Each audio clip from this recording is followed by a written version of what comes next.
그 나사가 됐든 뭐가 됐든 그 전기 추진을 할 때 제 방식의 마이크로웨이브를 전파가 됐든 일종의 전파 다른 종류의 전파가 됐든 서로 파형이 튼 여러 개의 전파 묶음을 회전판식으로 해서 전자레인지 물 끓이듯이 그걸 돌려주는 거예요. 수십 가닥, 수십 개를 여러 개 서로 파형이 튼 여러 개의 전파 묶음을 그는 바닷물을 끓일 수 있고요. 거기서 슈퍼 태풍을 만들어 줄 수 있습니다. 또는 육지에서 하면 토네이도가 되죠. 적외선도 서로 파형했던 여러 개 적외선 전파로서 그렇게 할 수 있습니다. 그래서 마이크로웨이브뿐만 여러 개 기타 다른 열을 일으킬 수 있는 전파에 서로 파형했던 여러 개 전파를 회전식으로 쏴주고 적외선도 똑같이 서로 파형에 들리는 전파로 회전식으로 쏴서 물을 끓여서 전기 분해하는 방식을 쓰시면 제 기술 구조에 해당합니다. 이거 하시면 기술 도둑질이 되겠습니다. 군사 무기로서 쓰면 밑을 완전히 태워버리는 거예요. 이거 쓰시면 제 기술 구조에 나옵니다. 그걸 추진체로 사용하면 마이크로웨이브나 서로 파형에 틀린 여러 개의 마이크로웨이브 여러 개의 가닥을 회전식으로 해서 수십 개를 쏘는 열을 일으켜서 전기 추진하는 이런 방식을 하시면 제 기술 구조에 해당합니다. 슈퍼 태풍도 일으키는데 얼마나 빠르겠습니까? 우주 공간은 더 빠를 듯.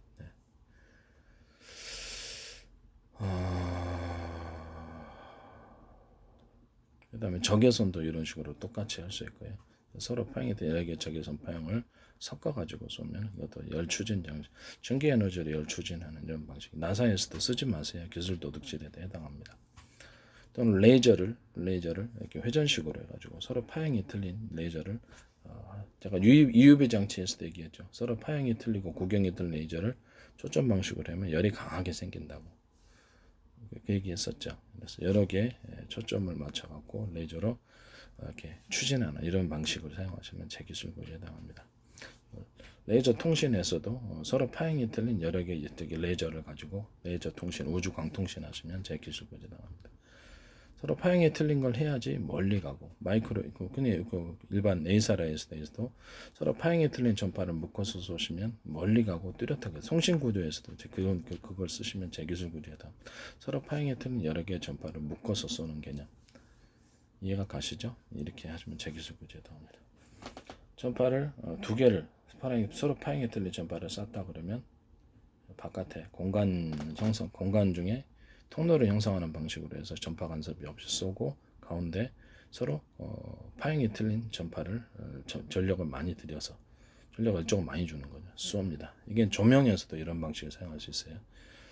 뭐냐면 거기 자동차 전조등이라든지 모든 전조등 부분에서 이걸 쓸 수 있습니다. 조명 부분에서도 이 방식을 똑같이 쓸 수 있어요. 레이저에서도 이 방식을 똑같이 쓸 수 있어요. 적외선도 마찬가지고 쏘면은 멀리 갑니다. 공간 중에 전파가 다른데 흩어지지 않도록 서로가 결합해 가면서 멀리 가고 전투기에 닿으면 그렇죠. 서로 융합하는 서로 파형이 틀리니까 융합이 강하게 되고 열이 강하게 발산합니다. 다른 방식이 이게 EUV 시각 장치에서도 이런 방식을 씁니다. 레이저 용접기라든지 이것도 이 방식을 쓰고요. 레이저 가공기 장비도 다 이거 씁니다. 이거 쓰시면 이제 제 기술 구조에 해당한다는 것을 다시 한번 말씀을 드립니다. 그다음에 앞뒤 양옆 앞뒤하고 위아래 이렇게 사방으로 움직일 수 있게끔 연소실을 배치해서 블레이드를 없애버리고 압축 공기로 블레이드를 대신하고 압축 공기를 여러 군데서 빨아들여서 블레이드에 열을 공기를 주는 방식으로 하시면 제 기술 구조에 해당합니다. 각 연소실에 공기를 배분하죠. 또는 수소산소로 이렇게 태우는 경우에도 수소 온도를 높여주고 불안가스를 만들어주는 거죠. 거기서 수소산소를 터지니까 같이 묶으면 같이 저장하면 각각 저장했다가 수소산소를 온도를 서로 높여주고 다시 그것을 쓸 때만 쓸 분량만 섞어준다는 거예요. 그래서 그거를 각 연소실로 다 움직이는 방향으로 보내줍니다. 이런 연료 이제 분배기를 통해서 하시면 제 기술 구조에 나옵니다. 서로 섞어주는 공간이 있는 경우 온도를 높여주는 공간을 온도를 높이면 주행거리, 항속거리, 추력이 강하게 일어납니다. 자동차에서도 쓸 수 있고 항공기에서 쓸 수 있어요. 드론 같은 데서도.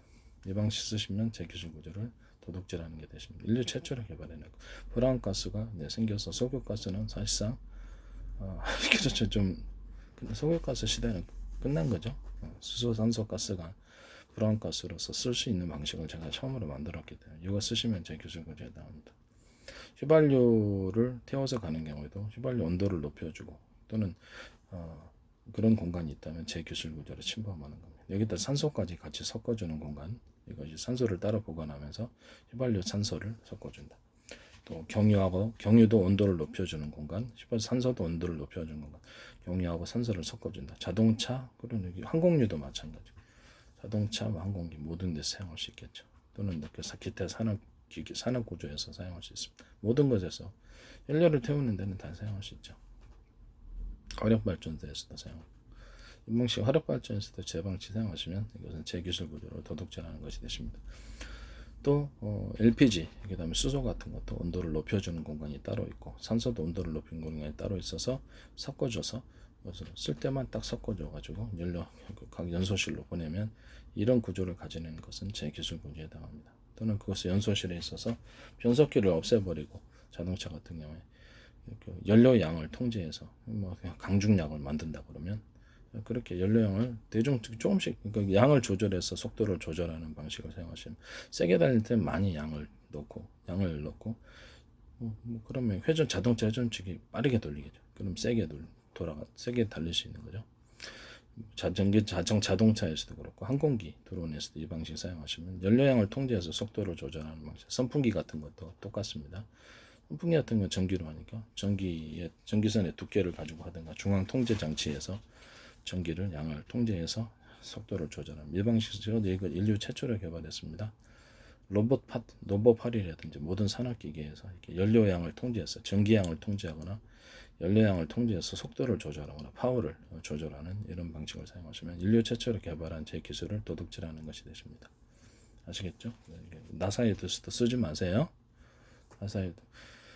그 다음에 비행체다. 드론이다. 각 전기 추진 그게 비행체 만드시죠.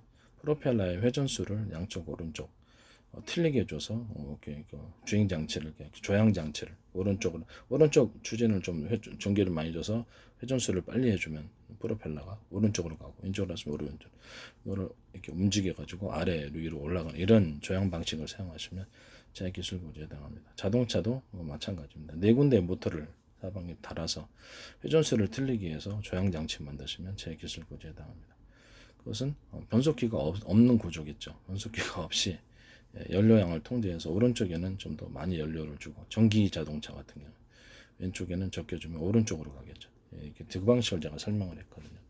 네 군데 모터를 달아가지고 합니다. 그것은 제 기술에 해당한다는 것을 말씀을 드립니다. 제가 최초로 개발했어요. 전기 변속기가 없는 구조가 되는 거죠. 변속기 없는 자동차는 제가 만든 겁니다. 인류 최초로 제가 기술 도둑질 하지 마시라고 다시 한번 말씀을 드립니다. 이거 수십 조의 기술이에요. 수백 조의 기술이고 이거 함부로 100억만 훔쳐도 도둑놈인데 이거는 진짜 어이가 없습니다. 네. 하지 마시라고 다시 한번 말씀을 드리겠습니다. 네. 제 방식의 병렬 방식을 쓰지 마시라고 말씀을 드립니다. 그 방식의 병렬 방식은 인류 최초로 개발한 병렬 방식이다.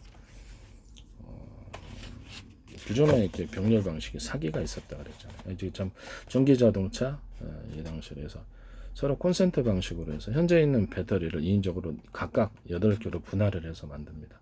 발열 때문에 그렇습니다. 발열 문제를 해결하기 위해서 각각 격벽 속에 가다 놓습니다. 그래서 한 개만 이상했으면 전체가 시스템 이상이 되는 것이 없도록 하고 이상 발열이 일어나면 경고등 들어오고 여기가 폐쇄되고 산소까지도 차단됩니다. 그래서 폭발이 없도록 만들어주는 방식입니다. 콘센트 방식, 집에 가전 콘센트 아시죠? 8구가 되겠죠. 8개니까. 여기서 이렇게 전기 충전소에 충전하면 여기서 곧바로 전기를 분할해서 나눠주는 장치가 전원 공급기가 있어야 됩니다. 제 방식의 금속 배터리를 사용하시든가 카페시타를 사용하시든가 그건 알아서 하십시오. 방법은 여러 가지니까. 이렇게 해서 8개로 분할해서 이렇게 들어갑니다. 동시에 충전이 빠르겠죠? 이거를 각각 4분의 1로 이 안을 나눈다고 합시다. 그래서 이렇게 전선 구조가 4개가 더 들어가다 빠르게 더 충전되겠죠. 그럼 다시 그 4분의 1을 쪼개갖고 거기도 또 전선이 미생 구조가 들어 엄청 빠른 충전이 되는 겁니다. 이 방식을 휴대폰 안에서도 다른 컴퓨터 안에서도 휴대폰이나 다른 드론 안에서도 사용할 수 있어요. 무선 충전을 나사에서도 쓰지 마세요. 무선 충전을 할 때 서로 파형이 틀린 여러 개의 마이크로웨이브나 파형이 틀린 여러 개의 전파를 가지고 무선 충전, 전기 무선 충전을 합니다. 드론 같은 데는 자동차 같은 거, 로봇 같은 거, 로봇 자율주행 로봇 같은 거 있잖아요. 그런 거 무선 전파로 충전을 한다 그랬죠. 드론 같은 데도 드론 뭐 수백 대 수천 대도 동시 충전할 수 있습니다. 그 중에 하나는 충전할 때 전화번호 부여 방식으로 해서 각각 해당되는 드론에 정확히 마이크로웨이브 전파랑 기타의 파형에 틀린 여러 개의 전파 묶음을 가지고 충전을 할 수 있는 방식, 통신도 가능해요. 이 방식으로 통신도 가능하고, 그 중에 하나는 비밀번호 방식, 전화번호 부여 방식, 그 해당되는 드론에 정확히 가야 될 거 아니에요. 우리가 휴대폰도 우리 번호가 있으니까 우리한테 정확히 신호가 오잖아요. 수백만 대 휴대폰들가 있어도 또는 다른 나라 큰 데는 수천만 대 수억 개겠죠. 정확히 해당되는 번호에 가야 되니까 신호가. 하나는 비밀번호 방식, 암구호 방식, 암구호, 그 다음에 암호 코드겠죠. 그 다음에 전화번호 비호 방식. 전파 하나는 그걸로 사용을 해서 이렇게 맞으면 암구호가 맞으면 그때 통신을 수신하거나 전기를 충전하거나 이런 방식이 되겠습니다. 나사에서 이거 쓰시면 제 방식에 해당하는 것입니다. 기술 도둑질하는 겁니다. 뭐 드론에서도 사용할 수 있는 로봇 같은 데도 무선 충전하거나 일일이 가서 뭐 하지 않고 가서 뭐 그냥 전파로 그냥 충전해 버린다는 거죠. 서로 파형이 틀린 여러 개 전파 묶음, 그래서 수십 개, 뭐 수백 대도 동시에 충전할 수 있습니다. 그다음 자동차, 그다음에 드론, 비행체에도 사용할 수 있습니다. 모든 기타의 다른 방식의 배에서도 쓸 수 있습니다. 모든 분야에 사용할 수 있습니다. 이렇게 해서 일단 충전을 이렇게 하고, 이런 충전 방식 사용하시면 제 방식에 해당합니다. 이렇게 밑에를 4분의 1로 분할을 하든 6분의 1 분할, 8분의 1 상관없어요.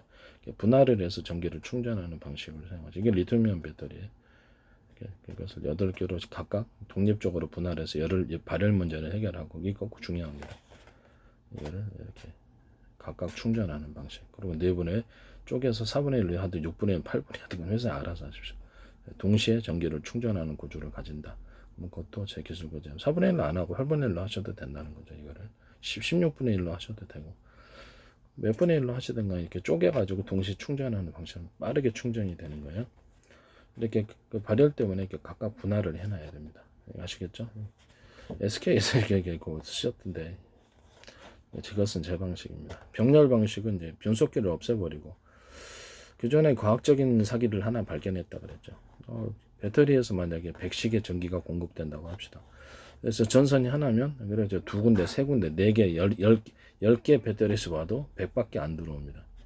그래서 이게 무슨 사기냐, 이게 과학적인 사기를 발견해요. 제 방식의 병렬 방식을 제가 개발했어요. 그래서 이거를 전기의 수용 구조를, 그러면 이렇게 수용 구조가 이게 100밖에 수용을 못해서 그래요. 전기선을 그럼 두껍게 만들거나, 이렇게 두껍게 만들거나 여러 개를 만들어주는 거예요. 그래서 기존에 롤막스 4.0이다 그러면 8개로 차선을 넓혀주는 거예요. 도로를 얘기를 하자면 좁은 도로에서 큰 도로 나오려면 차선을 넓히는 수밖에 없죠. 그러면 8차선 아니라 16차선으로 해도 되겠죠. 그래서 그 기계마다 그래서 그렇게 전선의 숫자를 늘려가지고 모터에 이제 들어가는 직전에 선이 그렇습니다. 이런 수용 구조를 만드셔갖고 병렬 구조를 만드시면 인류 최초로 개발한 병렬 구조를 도둑질하는 거죠. 나사에서도 쓰지 마세요. 삼성도 쓰지 말고 라이트 앤 사이언스에 쓰는 것 같은데, 이렇게 전선 구조를 모터에 들어가기 전에 이렇게 전선이 8개가 있다. 로맥스 4.0 똑같은 굵기가 8개가 있다 그러면, 그렇죠, 어느 정도는 길이가 있어줘야 돼요. 갑작스럽게 그렇게 돼버리면은, 그리고 거기에 발열 일어나서 문제가, 기계가 나중에 고장나거나 드론 같은 거 움직였다, 비행체가 떨어지는 원인이 됩니다. 추락하는 원인이 되기 때문에 어느 정도는 전선의 길이를 갖고 있어야 되고, 이게 8개가 절연 구조를 갖지 않은 채 이것을 이렇게 모터 어느 정도는 길이가 있어줘야 됩니다. 모터 전에 들어가는 선이. 이것은 제 기술구조에 해당합니다.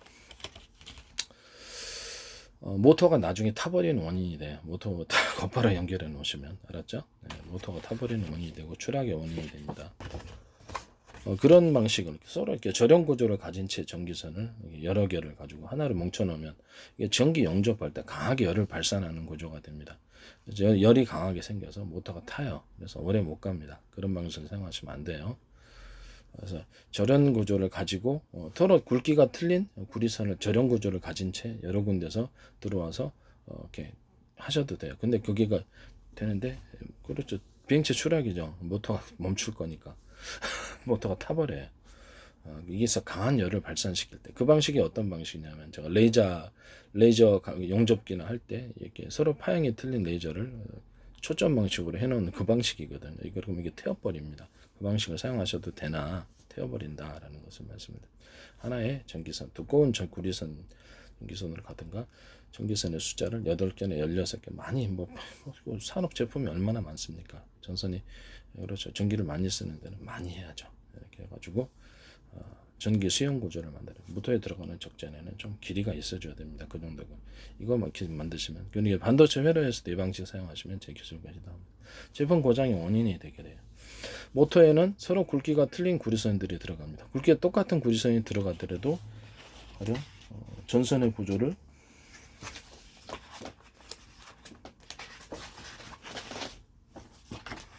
이렇게 서로 이렇게 동그랗거나 네모나거나 두터운 부분을 이게 일종의 카패시터 역할을 하는 거겠죠. 이런 식으로 이렇게 콘덴서, 컨트롤스터, 배터리, 전봇대 역할을 전력을 중폭시켜 줍니다. 때로는 다다다닥 여러 개 붙여가지고 배터리 역할을 하게 하기도 합니다. 반도체 회로에서도 이거 쓸 수 있어요. 3D 반도체 만들 때 중국에서 카패시터를 없애버리고 트랜지스터를 만든다는 기술이 바로 이 기술입니다. 저는 제 기술이라는 걸 알았거든요. 이렇게 전기선, 구리선을 가지고 두텁게 만들어 갖고 카패시터를 만들어 주는 거. 이 기술 반도체에서 쓰시면 제 기술입니다. 기술 도둑질 하지 마세요. 그래서 반도체 같은 데서도 이렇게 전기선 있고 세 개로 분할해 가지고 다시 이런 데 동그란 거 있죠. 다시 하나로 합쳐 주는 기술. 이것도 제 기술에 해당합니다. 이것도 필요합니다. 전기선이 두텁거나 이런 전기선 두께라면 여러 개가 전기선의 두께가 돼야 되겠죠. 그래야지 전기가 중폭된 채 합쳐지니까 이런 전기선 구조, 전기선 구조 하나로 나와가지고 여기서 둥그랗게 전력 축적해서 여러 군데로 분할해 주는 기술. 이것도 반도체에서도 쓰일 수 있고 반도체 모든 전기선에서 쓸 수 이런 전기선 구조를 가시면 제 기술이고 광섬유에서도 이거 쓰시면 제 기술 구조가 됩니다. 동축 케이블에 있어요. 하나의 전기선을 여러 개로 분할해 준다는 것. 그러면 이게 펄스 방식의 전기선이 되거든요. 하나의 전기 로맥 4.0 하나 둘셋넷 다섯 이렇게 늘려주면 그다음에 다시 줄여주면 전기가 중폭되고 감소되는 변압기 구조가 되는 이런 변압기 쓰면 제 기술 구조에 해당합니다. 광섬유에서도 똑같이 광섬유 똑같은 굵기라면 하나 둘셋넷 다섯 두 개로 주는 중폭했다 감소시켜 줄 수 있어요. 이걸로 이제 이게 일종의 펄스 방식의 전기를 만드는 방식입니다. 광섬유에서는 빛을 증폭시키는 장치가 되겠죠. 이런 식으로 주파수 방식이라는 거죠. 주파수를 형성한다는 거죠. 주파수를 마음대로 만들 수 있어요. 이게 뭐 선을 그러니까 뭐 수직 가닥으로 늘린다든지 이렇게 하고 줄인다든지 이렇게 마음대로 전력을 증폭시켰다 감소시켜 줄 수도 있고요. 주파수 방식의 전기를 만들어 주는 거죠. 안테나 없이. 그다음에 전기 로맥 4.0이다 그러면 굵기가 틀린 하나 둘 셋 넷 다섯 개를 했다 그러면 굵기가 틀린 걸 배치해 주면 이거는 또 다른 주파수 방식 좀 더 강력한 펄스 방식이 되는 겁니다. 이 두 가지 하나는 굵기가 같은 것 하나는 굵기가 서로 틀린 것 이 두 가지 방식의 전기선이 펄스 방식이 있다는 하나는 제가 정적인 펄스라고 얘기를 하고 하나는 동적인 펄스라고 얘기를 합니다. 좀 더 에너지가 셉니다. 모터에 들어가는 구리선도 굵기가 같은 것 들어갈 수도 있지만 그때는 이제 이런 식으로 선에 중폭 장치를 만들어 주게 돼요. 두꺼운 부분을 동그랗게 만들어 가지고 전력이 축적되어서 돌아가도록 파워를 그런 식으로 하시면 제 기술 구조. 너무 두꺼우면 그렇죠. 모터가 타는 원인이 됩니다. 적절해야죠. 그다음에 모터 열이 많이 일어나니까 그건 좀 멈추겠죠. 그래서 너무 욕심부리면 안 돼. 조금만 두텁게 하시면 되겠습니다. 그다음에 열이 타지 않도록 모터의 구리선은 충분히 두꺼워야 됩니다. 가장 약한 구리선이라 할지라도 서로 그다음에 이 방식이 있고 같은 굵기의 구리선을 배치하는 경우와 같은 서로 다른 굵기의 구리선을 배치하는 경우가 있다. 그러면 이것은 좀 더 펄스 방식의 모터 구동 방식이 되겠습니다. 그다음에 서로 두께가 틀린 연구 자석들이 들어간다. 여러 겹이 한 개 큰 덩어리가 들어가는 게 아니라 그것도 파워를 업 시켜준다. 이것도 이렇게 비밀이 있는 거죠. 이 방식도 나사에 쓰시면 제 기술 구제에 해당합니다.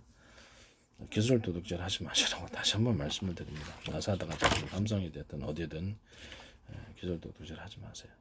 제 방식의 병렬 방식, 전기선의 수용 구조가 전선이 하나였기 때문에 여러 군데 배터리에서 들어와도 전기를 그렇게 수용을 기다리는 거죠. 도로가 좁으니까 도로로 얘기를 하자면 전기선에 그걸 8차선으로 늘려주면 그렇죠. 여러 군데 좁은 도로에서 전기가 0이 들어와도 다 수용할 수 있도록 전선의 가닥수를 늘려서 그게 이제 제 방식의 병렬 방식이라는 거죠. 인류 최초로 만들은 이거 쓰시면 제 기술 이거 수십조 수백조의 기술입니다. 매우 기술은 간단하지만 그렇죠. 가장 제 기술은 복잡한 게 없어요. 뭐든 단순해요. 전 세계가 누구나 들어도 따라할 수 있을 정도로 그게 제 목표입니다. 모든 기술을 단순화시키는 것. 대신 아이디어가 놀랍죠. 아는 만큼 보인다고. 기존의 사람들은 왜 몰랐을까요? 모르니까. 아는 것과 모르는 것의 차이. 특허가 그렇지 않습니까? 기술이 복잡하면 따라할 수도 없고 고장이 많이 나겠죠. 그래서 단순하게 해서 비용도 이렇게 부품 변속기라는 부분도 없애버리고 되게 단순하게 만들 수 있습니다. 연료량을 통제해서 이렇게 속도를 조절하자, 파워를 조절하자. 이거는 뭐 아마 굉장히 그렇죠. 말도 안 되는 방식이죠.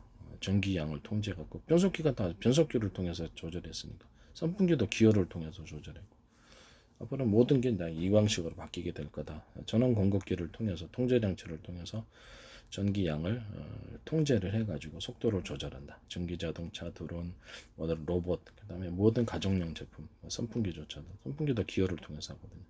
이것은 제 기술에 해당한다. 프로펠러를 회전수를 통제한다. 프로펠러 회전수를 통제하면 속도가 회전수가 많으면 빠르고 선풍기도 강하게 돌리면 회전수 빠르잖아요. 그것처럼 전기량을 통제하거나 휘발량을 통제하거나 경유량을 통제하거나 LPG 양을 통제하고 수소양을 통제해서 파워를 조절하는 이 방식은 제 기술 구조에 해당합니다. 연소 방식도 되는데 비행체에서 드론이다 그러면 앞뒤 위아래로 가가지고 사방에 움직일 수 있게 하는 여러 군데로 움직일 수 있는 구조를 나사에 쓰던 어디서 기술 도둑질하지 마시라고 다시 한번 말씀을 드립니다. 연소실을 블레이드를 없애버리니까 이렇게 여러 개를 연소실을 배치해 놓을 수 있습니다.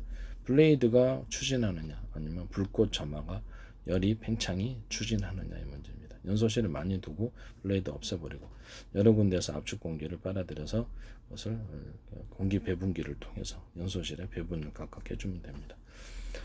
연소실에 이쪽에서 이렇게 앞뒤 위아래로 배치할 수, 옆에도 배치할 수 있어요. 그래서 연소실을 옆으로도 프로펠러도 그런 방식으로 똑같이 앞뒤 위아래도 하고 옆으로도 배치할 수 있고 이런 방식으로 이렇게 여러 군데 연소실과 프로펠러를 둬서 전후좌우로 움직일 수 있게 사방으로 움직일 수 있게 하는 비행체 만드시면 제 기술 구조를 도둑질하는 것이 되십니다. 제가 개발해냈으니까. 그 다음에 여기 그 연소실마다 각 틀리게 연료량을 줄 수 있어요. 그걸 통해서도 오른쪽으로 가는데 왼쪽으로 가는데 이게 된다는 거죠. 프로펠러처럼 프로펠러에다 오른쪽 프로펠러에는 그 전기량을 많이 줘서 강하게 회전하면 이쪽으로 가고 왼쪽 양을 프로펠러에 전기량을 많이 주면 이쪽으로 간다 그랬잖아요. 아래 위로 갈 때도 프로펠러 움직여서 연소실도 움직여서 프로펠러 이렇게 만들 수 있어요. 이게 움직이는 연소실 만드시면 제 기술 구조에 해당합니다. 연소실을 그렇죠. 하나 앞 전후좌우로 해서 4개, 여러 개, 10개도 둘 수 있어요. 항공모함 같은 큰 크기도 만들 수 있고요. 비행체가 이게 뜰 수 있습니다. 그래서 이게 수소, 산소다. 거기다 우라늄 분말을 좀 섞어준대. 수소, 산소, 우라늄. 수소, 산소를 하고 수소 온도를 높이고 산소 온도를 높이는 공간이 따로 있고 쓸 때만 딱 섞어가지고 연료를 섞어가지고 골고루 균일하게 섞어야죠. 그래야지 완전 연소가 이래. 산소량을 좀 더 많이 투입시켜주면 그렇죠. 고열이 일어나. 그때 우라늄 분말을 넣어줍니다. 이런 형태의 원자력 추진, 우라늄 분말을 통해서 원자력 이걸 통해서 하시는 그 나사 당신 도둑질하지 마시라고 다시 한번 말씀드려요. 이런 형태의 연료 방식을 쓰시면 제 기술 구조에 해당합니다. 완전 연소가 일어나기 때문에 높은 열속에서 우라늄 분말은 완전히 타겠죠. 그래서 우라늄 분말로 가지고 다니니까 폭발의 위험도 없고 원자력처럼 폭발의 위험이 없는 거죠. 분말 형태로 해서 그때 조금씩 쓸 때만 넣어주면 되니까 그 높은 고열속에서는 우라늄 분말도 완전 연소가 이루어집니다. 분말을 아주 미세하게 갈아야 되겠죠. 미세하게. 그래갖고 그거를 높은 고열 속에서 우라늄 분말을 연료형 펠럿 연료형식으로 화목난로 이 펠럿 연료식으로 해서 넣어서 추진하는 방식입니다. 이 방식 쓰시면 제가 인류 최초로 개발했기 때문에 방사능 문제가 없어요. 완전 연소니까. 이게 나사다 어디든 쓰시면 제 기술 구조를 도둑질하는 것이 되십니다. 미국에 수치가 됩니다. 그 다음에 이런 식으로 해가지고 그 하는 거는 제 기술 구조에 해당한다라는 것을 연소실에도 오른쪽 연소실에는 연료량을 많이 주면 보다 고속 이렇게 태워지겠죠. 그럼 왼쪽으로 갑니다. 연소실에서 이게 뒤로 내뿜겠죠. 실제로는 뒤로 내뿜습니다. 연소실에서 오른쪽에 연소실에 많이 주면 그렇죠. 오른쪽으로 갑니다. 왼쪽의 연소실에 연료의 양을 많이 줘서 많이 태우면 왼쪽으로 갑니다. 이런 식으로 이제 조향장치 만드시면 연소실도 태워서 가는 연소실도 이렇게 틀리게 주면 오른쪽 왼쪽으로 움직일 수 있다. 연소실을 위아래로 움직이면 그것도 위아래로 움직이는 방식이 된다. 그러나 이제 전 앞뒤 위아래로 있는 그런 제 방식의 비행체는 연소실이 그냥 위에 걸 움직이면 아래로 내려가고 위에 것을 태우면 이쪽 걸 태우면 앞으로 가고 이쪽 걸 태우면 이쪽으로 가겠죠. 전후좌우 사방으로 움직일 수 있는 연소 방식 또는 그 프로펠러도 똑같이 이렇게 할 수 있어요. 그것은 제 기술 구조에 해당합니다. 하나의 프로펠러에 여러 개의 회전축이 들어갑니다. 이게 이 방식이죠. 이게 하나의 프로펠러라고 생각합시다. 그러면 이제 여기서 이 회전축이 하나 있고 여기 작은 사이즈의 프로펠러 구조가 여러 개 있습니다. 이게 추력이 굉장히 강합니다. 하나의 회전축에 여러 개의 프로펠러가 달려 있는 경우, 그것은 이제 제 기술 구조니까 나사다 어디든 도둑질하지 마시라고 말씀드립니다. 이쪽 부분은 약간 두텁게 만들어주고요. 살짝만 선풍기도 이 기술 사용하시면 제 기술 구조다. 여기서 보존하기 같은 거 이렇게 두시면 더 추진이 강하게 일어나요. 이 방식도 잠수함 프로펠러라든지 드론이라든지 모든 프로펠러 추진해서 이 방식 사용하시면 제 기술 환풍기도 사용하시고 선풍기도 사용할 수 있고 하시면 제가 하나의 회전축 여러 개 프로펠러 들어가는 양수기 그냥 일반 물 펌프하는 게 양수기에도 들어갈 수 있습니다. 세척기에도 들어갈 수 있고요. 이거 사용하시면 제 기술 구조에 해당합니다. 그다음에 그 각종 냉각 장치, 자동차라든지 산업 비행체라든지 기계에 있어서 에어컨도 그렇게 냉각 장치에서도 보다 강한 냉각이 이루어집니다. 이 방식 사용하시면 제 기술 구조에 해당합니다. 기술 도둑질이 되는 거죠. 도둑질을 통해서 기업을 영위하지 마시고 또 나라도 그렇게 영위하지 마시기를 바랍니다.